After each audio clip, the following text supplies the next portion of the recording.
Welcome everyone to Mamados Medical Media, a 3-on-9 YouTube channel, weekly posting new medical videos.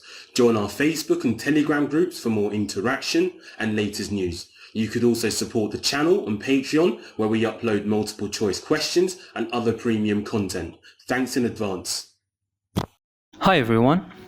In the previous video, we covered up a general information about the sensory system and sensory receptors. In this video, we take a look into the route that neurons take before reaching the brain. The dorsal column tract is one of the major pathways that neurons go through before reaching the brain. The dorsal column tract transmits sensory modalities of fine touch through tactile receptors, fine pressure sensation, which is a sustained touch resulting from deformations of the skin layers, vibration, and it's a rapid repetitive stimulation of touch receptors, 2-point discrimination, and it's the ability to discriminate between two stimuli applied simultaneously into two different points close to each other, proprioception, and it's the brain's ability to gather information about the body's position in space. This information comes from tactile receptors, proprioceptors in the muscle, tendons, and ligaments, visual sense, vestibule and semicircular canal, and cerebellum helps in maintaining balance. All of this information helps the brain to create a body map and identify its position. Other sensory modality is called stereognosis, and it's the ability to identify objects by handling them while eyes are closed. Now, with that being said, let's look at receptors related to the dorsal column tract. Receptors found within the muscles, sensitive for muscle changes in length, and we will cover them in more details in the chapter of the motor system. They initiate important spinal cord reflexes and help in identifying body position. So they help in the sensory modality we call proprioception. Their impulses are carried through type A alpha afferent fibers, the fastest type of neurons in conduction of electricity. Now let's take a piece from the skin and look at tactile receptors. Here we have the skin layers, the epidermis and the dermis. Deep within the skin layers we find the Pacinian corpuscle, an encapsulated type of receptors that is rapidly adaptive and sensitive for touch and vibration.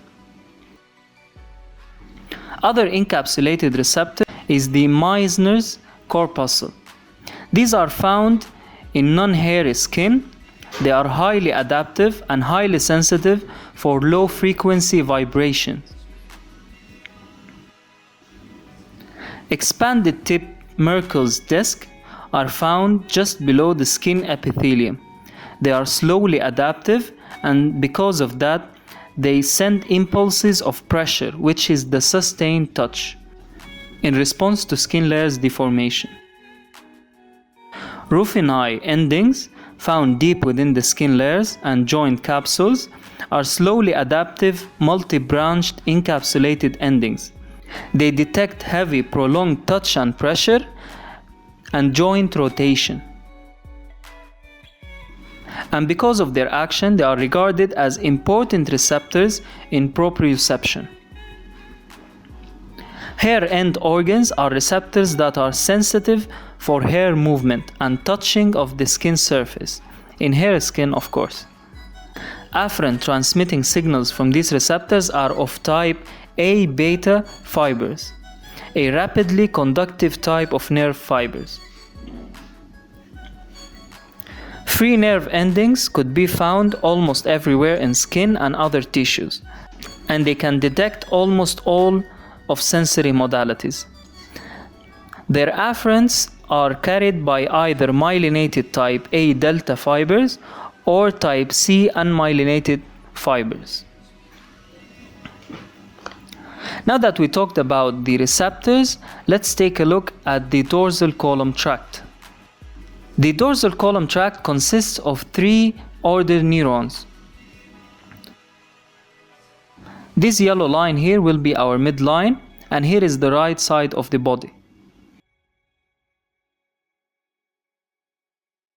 Stimulated receptors will send impulses to the afferent neurons or the first order neuron, which has its nucleus on the dorsal root ganglia before entering the spinal cord through the dorsal root. Dorsal root ganglia is an area of nuclei aggregation in the dorsal root of the spinal cord. It's called ganglia because it's on the peripheral nervous system. Afferent fibers will pass by the dorsal column of the spinal cord before ascending. This type of neuronal shape is called pseudo-unipolar neuron. Afferents from upper spinal cord segments will have the same root, but they will be pushed laterally by fibers of the lower segments. So if we take a look in an upper spinal cord segment, we find that afferents from sacral segments are the medial ones. Going laterally, we find the lumbar, thoracic, cervical afferents.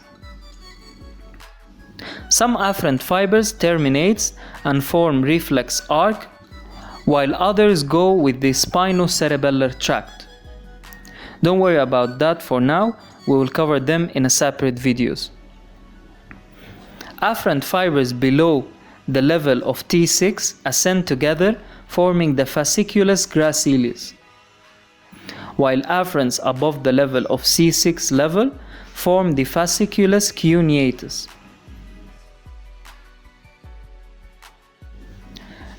Ascending fibers synapses at the level of the lower medulla, with the second order neuron in the gracile and cuneate nuclei.